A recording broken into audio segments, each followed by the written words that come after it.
Okay, I'm going to go ahead and share with you guys one of the first spreads that I learned, and it was actually from Colette Baron Reed. She had a video on her channel many years ago. This was like 2008 or 2009, and I had it on a playlist, but she's since taken it off of her channel.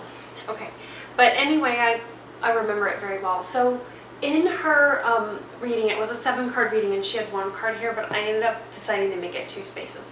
So something that I did in the beginning to learn was I went ahead and wrote what each position was on an index card. And I'm sorry, my lights is such that it's, hard to see this far away, but so this position is the immediate past. Okay, this position is the now card. And then this one is the immediate future. Okay, and I really recommend using the note card system, because that way when you're doing your reading, you're not sitting there going, wait, what position was that, right? Like, you don't have to remember because it's right in front of you. And then the card that she had here was a, I think she said it was like the card that would like help you or hinder you, right? And it was like, it was supposed to be the obstacles card, okay? So whatever it was that was hindering you, but she wanted to say, of course, you might not have any obstacles. I felt it made more sense to have an obstacle card and a helper card. So what's helping you and then what's hindering you, okay? So I like helper and then obstacle. Okay, so this one is outside influences, which also can mean other people, right? So other things that are influencing the situation or other people that are influencing the situation.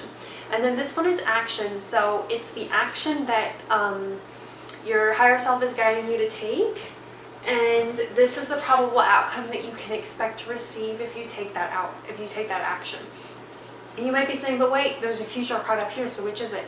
To me, this one is the past, present, and the future. This is the future. If like no action is taken or you don't change the energy of the situation, this is what's most likely going to happen. This is what you're guided to do so that you can get this different outcome over here, right?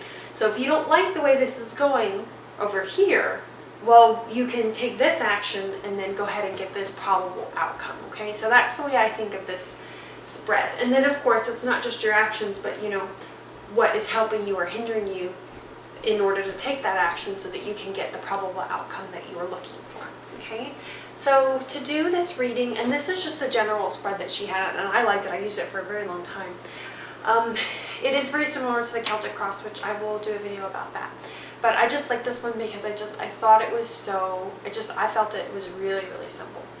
So I hope that I've explained the layout well enough. So I'm going to use the Angel Tarot cards by Joan Virtue and Redley Valentine.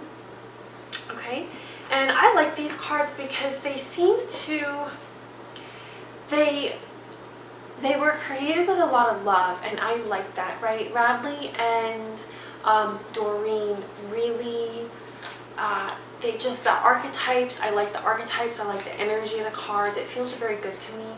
I also like, if you want to get into this card deck, I do recommend this book.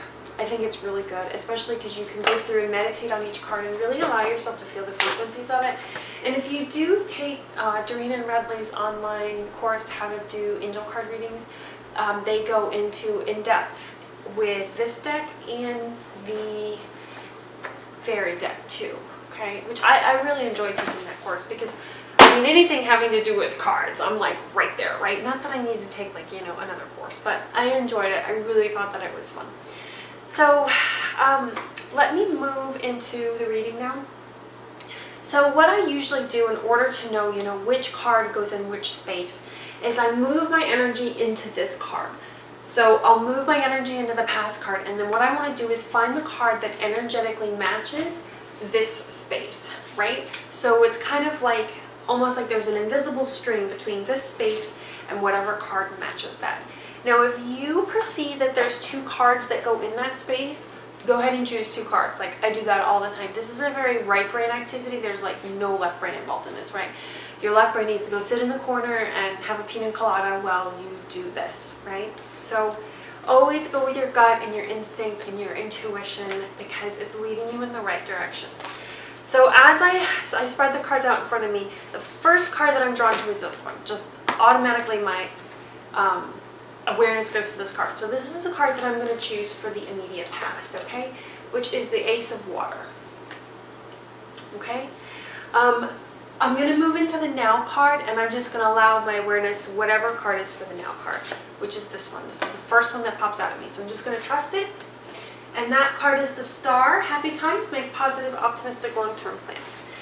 Now, the next card is the immediate future. So I kind of move my energy into the immediate future.